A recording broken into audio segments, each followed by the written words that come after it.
Oke, Pak Satria. Ada dua ya, Iya, Ibu. buat format laporan ilmiah sama kondisional ya. Iya. Oke. Baik, saya ambil alih dulu karena Pak Fatahillah lagi ada kegiatan sehingga ruang geraknya agak terhambat. Baik, Pak Satria, silahkan Bapak paling tidak sekitar 10 menit mempresentasikan mengenai salah satu dari dua PP yang Pak Satria sudah unggah ke dalam LMS. Silahkan Pak. Mohon izin Ibu, sudah terlihat barangkali? Ya, sudah. Silahkan Pak. Ya, baik, sebelumnya saya ucapkan selamat pagi. Assalamualaikum warahmatullahi wabarakatuh. Assalamualaikum warahmatullahi wabarakatuh. Selamat pagi pada Pak Fatahillah dan Bu Maya. Terima kasih atas kesempatannya yang telah diberikan kepada saya. Jadi sebelumnya saya mohon maaf karena saya melakukan pertukaran jadwal dengan Pak Bayu karena saya kebetulan besok itu ada pelaksanaan simulasi ANBK. Ya, jadi saya mohon izin hari ini untuk maju untuk ujian komprehensif. Ya, baik. Jadi salah satu PP yang mau saya angkat di kesempatan ini adalah di paket Merdeka 2 atau di PP 2, yaitu mengenai statement kondisional di dalam Excel. Jadi untuk di awal di RPP ini saya ada ada identitas seperti biasa, kemudian ada KI, kemudian ada KD dan IPK yang kemarin sempat direvisi juga oleh Bu Maya. Kemudian ada tujuan pembelajaran yaitu dari IPK, kemudian ada materi, alat dan media, kemudian metode pembelajaran, kemudian ada langkah-langkah, ada orientasi, persepsi, motivasi, ada pendahuluan, inti, dan penutup seperti itu. Kemudian di inti dari yang mau saya tawarkan di dalam PP ini adalah ada metode alternatif yang bisa digunakan atau bisa menjadi pilihan juga untuk peserta didik nanti untuk memahami statement kondisional seperti itu. Jadi untuk penilaian seperti ini dan seterusnya. Kemudian ada bahan ajar sudah saya siapkan juga di paket Merdeka. Kemudian di bahan ajar ini sudah ada kata pengantar, daftar isi, ini seperti yang sudah diarahkan dulu oleh Bapak Suratmin, sudah lengkap, daftar isi, daftar gambar juga, kemudian bab juga seperti itu. Jadi untuk peta konsep bab 1, kemudian ada petunjuk, kemudian ada petunjuk untuk guru tujuan akhir, capaian pembelajaran. Kemudian di materi inilah inti dari pembahasan ataupun solusi yang saya tawarkan. Jadi yang pertama yang saya jelaskan adalah mengenai operator perbandingan, yang kedua adalah saya jelaskan mengenai kondisi. Nah, jadi siswa itu memahami kembali apa yang dimaksud dengan kondisi, kemudian bagaimana menjabarkan kondisional itu dengan menggunakan bahasa natural atau dengan bahasa manusia, dengan menggunakan konsep jika maka, kemudian jika maka dikembangkan lagi menjadi jika maka, kemudian ada jika tidak. Nah, ini adalah cerminan dari if, then, kemudian else, seperti itu. Nah, ini ada contoh lagi, jika maka, jika tidak, seperti itu. Jadi ada pendalaman dulu menggunakan bahasa natural, kemudian setelah itu saya perbesar sedikit. Setelah itu inilah metode yang saya tawarkan di modul ini, yaitu adalah dengan menggunakan bagan pohon. Dari bagan pohon ini bahasa natural itu ditransformasi ya. Ditransformasi atau dikonversi menjadi sebuah bagan seperti ini. Jadi dari bahasa misalnya di sini ada jika gaji lebih dari 1 juta seperti itu, maka kata jika ini langsung dialih bahasakan menjadi if. Di sini sudah jelas dari gambar ini petunjuknya. Langsung dialih bahasakan menjadi if. Kemudian gaji lebih dari 1 juta ini langsung dialih bahasakan menjadi sebuah kondisi, di mana kondisi ini nanti akan melibatkan sebuah operator perbandingan yang sudah dijelaskan sebelumnya. Kemudian di statement maka dan jika tidak, nah ini baru dipecah menjadi dua. Maka ini dianggap sebagai sebuah pernyataan benar jika kondisinya ini bernilai benar, kemudian jika tidak ini adalah pernyataan salah jika kondisi ini bernilai salah. Nah, harapannya nanti dari bentuk bagan pohon ini, ketika peserta didik itu akan mengkonversi dia menjadi formula if, maka nanti akan lebih gampang. Jadi dari sini nanti tinggal disalin saja menjadi bentuk formula if.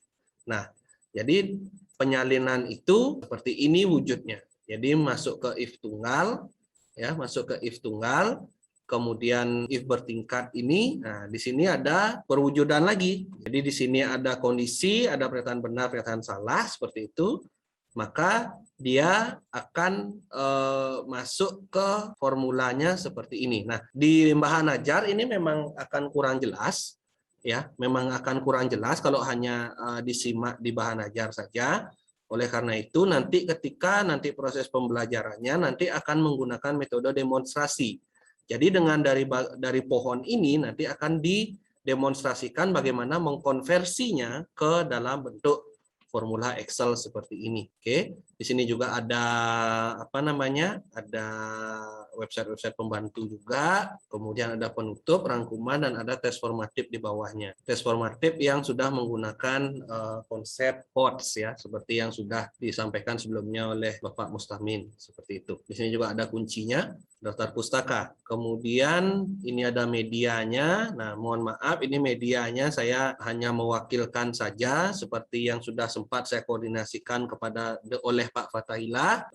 Namun karena nanti di dalam pengajarannya saya langsung menggunakan demonstrasi seperti itu. Jadi di dalam pengajaran kemungkinan besar media ini tidak saya gunakan, media PowerPoint ini, karena nanti sudah langsung dengan menggunakan Excel-nya. Oke. Jadi ini medianya, kemudian ini LKPD. Nah, sebelum saya lanjut di LKPD, nanti mungkin sebelumnya saya mohon maaf dulu karena kemarin waktu perancangan PP mungkin LKPD saya jarang terlihat, Bapak Ibu. Nah, nanti mungkin bisa saya minta sedikit revisi, koreksi, dan perbaikannya. Di bagian mana yang harus saya perbaiki, di bagian mana juga yang harus lebih saya perhatikan, seperti itu. Karena setelah kemarin diskusi alot di PP1, itu saya di PP2 dan PP3 itu saya langsung dalam artian saya mengambil konsepnya langsung. Jadi kalau nanti ada kekeliruan, mohon untuk dikoreksi. Jadi di bagian LKPD ada pengamatan. Di sini saya minta peserta didik itu membuat bagan pohon, oke, dengan cerita dengan bahasa natural yang sudah saya tuliskan di sini. Kemudian ini hasil analisisnya, kemudian penilaiannya. Karena kemarin diminta ada apa namanya penugasan dan tes tertulis revisi dari Bu Maya. Ini aspek penilaian sikap, ini indikatornya yang kemarin sempat dibahas juga oleh Pak Fatahillah juga dan juga Bu Maya sepertinya. Kemudian penilaian pengetahuan ini yang apa namanya soal-soal yang mengarah ke level kognitif C2, C5, C4 dan seterusnya. Ini juga ada apa namanya? Ada pembuatan rumus. Ya. Kemudian ada penilaian unjuk kerja seperti ini. Sini ada mengidentifikasi, menjelaskan, dan menerapkan karena ini berkaitan dengan IPK-nya tadi, seperti itu. Baik, mungkin sampai sana saja apa namanya PP yang bisa saya sampaikan. Untuk selanjutnya waktu saya kembalikan kepada Bapak Fatahillah dan Bu Maya. Barangkali ada koreksi dan perbaikan. Mungkin itu. Terima kasih, Pak Ibu. Baik, saya ambil alih dulu. Oke, sambil nanti menunggu Pak Ilok bisa.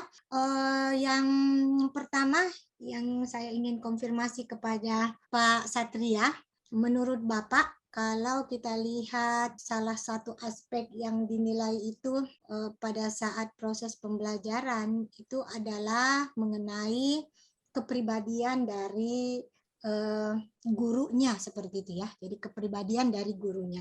Nah, salah satu indikator yang berkaitan dengan kepribadian itu adalah mengenai mempesona. Menurut Bapak, apakah Bapak di dalam melakukan proses pembelajaran itu sudah menerapkan mengenai indikator guru memesona tadi? Ya, silakan Pak Satria. Baik, Bu, terima kasih atas kesempatannya. Nah, terkait dengan indikator guru memesona, ya, jadi sepanjang pengalaman saya mengajar, Ibu, nah, saya rasa saya sudah apa namanya sudah cukup yakin dengan diri saya sendiri Walaupun memesona ini mungkin faktornya kan ada banyak, Bu ya. Faktornya mungkin ada banyak, mungkin mulai dari penampilan, kemudian dari gaya mengajar dan lain sebagainya. Nah, kalau saya pikir, saya selama pengalaman saya mengajar itu sih saya sudah cukup yakin ya dengan terutama dengan gaya mengajar itu. Kalau dari penampilan itu kan memang sesuai dengan tata tertib yang sudah diberikan oleh sekolah ataupun dari satuan pendidikan seperti itu. Sudah yakinlah dengan kriteria ini maksud. Nah, jika ada kekurangan mungkin dari Bu Maya mungkin bisa mengkoreksi. Terima kasih. Oke, baik. Yang berikutnya itu adalah ada perangkat yang Bapak sudah buat, kemudian diharapkan bahwa perangkat ini itu akan digunakan pada saat proses belajar mengajar, gitu ya. Yang ingin saya tanyakan adalah bagaimana Bapak bisa meyakinkan diri Bapak bahwa apa yang Bapak sudah buat dan hasil dari implementasi dari apa yang Bapak sudah buat berkaitan dengan PP-nya itu, siswa itu bisa paham dengan tujuan dari PP-nya itu. Baik, jadi bagaimana nanti penerapan PP-nya? Ya, tentu saja kemarin ketika pembuatan PP, saya tentu mengukur dulu yang pertama itu. Kira-kira apakah materi ini bisa dimengerti atau dipahami oleh peserta didik dalam jangka waktu misalnya 1 kali pertemuan. Dari hasil pengukuran itu, baru kemudian jika memang memenuhi, baru kemudian saya merancang PP-nya untuk 1 pertemuan. Ini juga nggak terlepas dari pegangan KIKD dan silabusnya nanti. Jadi di sana kan difleksibelkan saya rasa di silabus itu untuk pertemuannya, tapi tidak supaya semua KD itu bisa terpenuhi di dalam 1 semester. Nah, kalau dari perancangan yang saya buat ini, nanti di PP-nya, di implementasinya, itu tentu saja saya juga akan melihat faktor nanti di lapangan. Maksud saya, jika ada misalnya siswa yang mungkin agak lambat seperti itu ya, itu kan tetap harus kita layani, Bu, sebagai seorang guru tetap harus kita layani, tentu saja dengan tidak meninggalkan esensi dari perangkat pembelajarannya. Dalam artian jika memang nanti terlalu berkepanjangan seperti itu siswanya belum bisa memahami, nanti mungkin bisa diberikan di jam yang lain seperti itu. Jadi tentu saja harapannya nanti PP ini dapat berjalan sebagaimana mestinya, namun tidak lepas juga dari keadaan lapangan nantinya. Apakah memang betul sesuai dengan harapan saya semua siswa itu bisa mengikuti, ataukah nanti ada kendala-kendala yang kita temui di saat pelaksanaannya seperti itu. Oke, terima kasih Pak Satria. Kemudian yang berikutnya adalah apakah pada saat perancangan pembuatan PP ini Bapak sudah mengadopsi teori ABCD, Pak? Adopsi teori ABCD sudah, Ibu. Cuman itulah karena apa namanya? Kalau saya boleh terus terang dan belak-belakan saja, Ibu. Nah, karena saya bukan orang yang berasal dari ini apa namanya? Pendidikan, Ibu ya. Jadi jujur saja ketika saya awal mulai menjadi guru, yang jadi modal saya itu adalah saya paham mengenai apa yang mau saya ajarkan. Jadi untuk teori mengenai pendidikan, teori-teori itu saya jujur aja, kalau nggak di PPG ini saya juga nggak mungkin tidak akan tahu itu seperti itu. Jadi terus terang teori ABCD ini baru pertama saya dengar itu di kegiatan ini. Nah, kalau yang selama ini di dalam workshop yang mungkin saya pernah sampaikan sama Ibu, nah itu mungkin yang lebih banyak diadopsi itu ya yang penting ada HOTS, yang penting nanti siswanya itu RPP ini bisa dijalankan. Hanya seperti itu saja yang sering saya dapat teorinya. Jadi teori ABCD ini setelah kemarin pembahasan di pedagogi itu saya sudah coba untuk penerapannya di bagian tujuan saya rasa ya. Sebelumnya saya mohon maaf karena agak belak-belakan seperti itu. Terima kasih.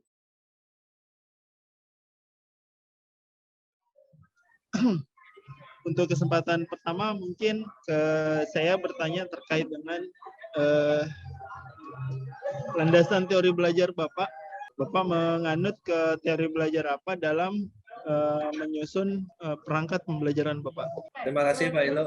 Untuk teorinya saya menggunakan sesuai dengan yang tertulis di PP, saya menggunakan teori TPEC dan itu problem based learning ya, PBL. Jadi nanti asumsinya nanti setiap ada penjelasan mengenai materi tertentu, itu peserta didik akan diarahkan untuk langsung mencoba dan mempraktekannya. Nah, kemudian untuk di akhir baru nanti akan ada sebuah penugasan yang mencakup keseluruhan dari praktek-praktek yang telah dilakukan. Itu Pak Indro, terima kasih. Baik Pak, ada Bapak tahu beberapa teori belajar? Teori belajar yang saya dengar, yang pernah saya dengar itu ada problem based learning dan ada project based learning. Mungkin di situ. Kalau itu model Pak. Model. Jadi di teori belajar itu kan ada konstruktivisme, ada kognitivisme, ada behavioral, terus ada. Jadi kalau yang Bapak sebutkan tadi itu model yang diterapkan dalam penerapan teori. Oke lah, sebenarnya Bapak sudah paham ke modelnya. Selanjutnya, Bapak merencanakan pengembangan perangkat yang HOTS. Nah, ini terkait HOTS-nya dulu. Apa yang Bapak ketahui terkait HOTS di rencana perangkat pembelajaran Bapak? HOTS, salah satu kegiatan HOTS itu kan keterampilan berpikir kritis. Nah, di keterampilan berpikir kritis itu kan ada 6 elemen. Keterampilan ada elemen dasar 6-nya, ada 6 elemen dasar terkait dengan keterampilan berpikir kritis.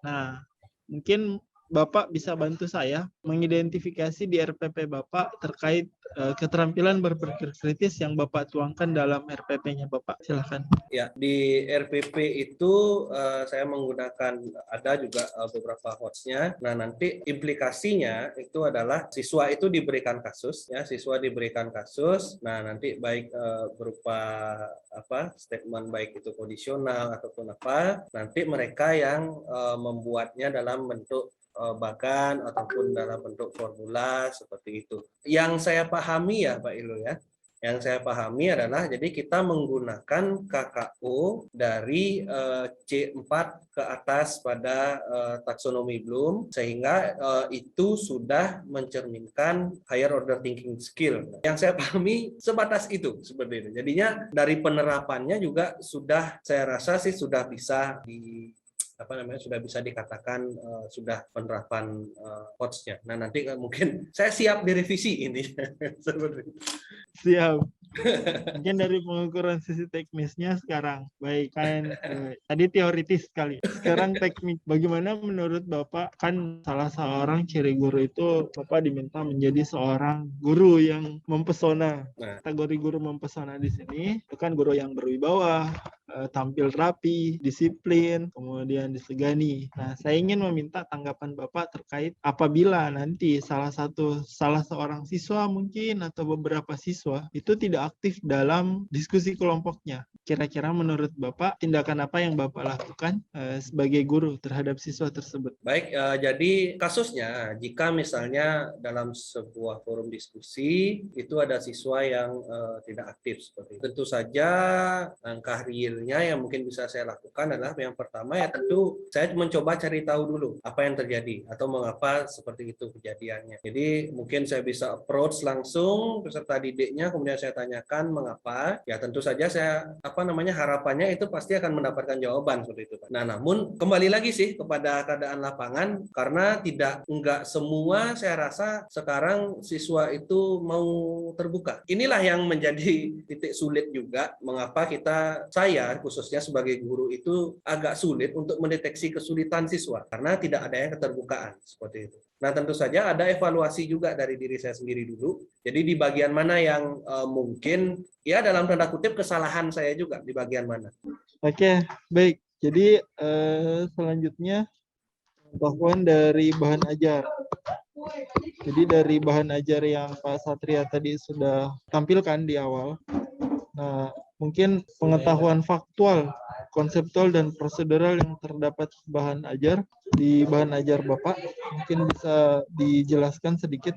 Ya, jadi untuk di bahan ajar, Pak, ada pengetahuan faktual, konseptual, dan prosedural ya. Terima kasih. Ya, jadi saya mulai dari faktual dulu, Pak. Nah, untuk faktualnya itu adalah pengenalan dulu ya, pengenalan karena faktual itu kan ilmu-ilmu dasarnya ya, dasarnya.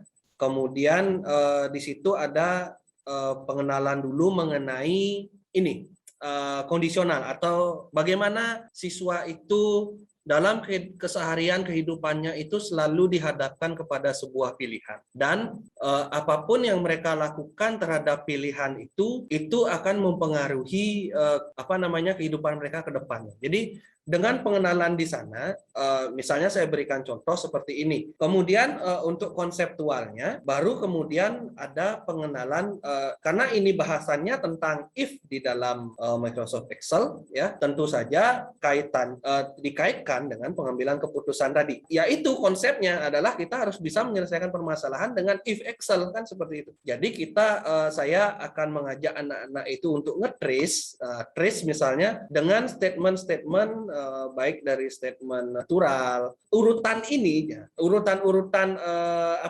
penerjemahan ini juga menjadi segmen dari pengetahuan prosedural yang saya tawarkan. Jadi dengan konsepnya seperti itu, if dalam Excel, kemudian proseduralnya adalah terjemahan ini dari bahasa natural, dari bagan pohon, kemudian baru menuju ke statement if. Nah, tentu saja itu nanti akan ada pengecekan lah nanti di setiap ini yang meyakinkan bahwa siswa itu nanti peserta didik itu bisa memahami. Jadi dari tiap step yang saya tawarkan. Mungkin itu yang bisa saya trace, Pak Fatailah. Terima kasih. Terima kasih banyak, Pak. Saya kira cukup dari saya. Silakan Bu Maya, terima kasih. Ya, saya kira juga sudah cukup dari saya. Baik Pak Satria, terima kasih ya Pak Satria ya. Ya, terima kasih kembali Bu Maya. Ya. Terima kasih Pak Satria. Terima kasih Pak Fatailah. Terima kasih. Ya, baik, terima kasih Pak Fatailah. Terima kasih Bu Maya.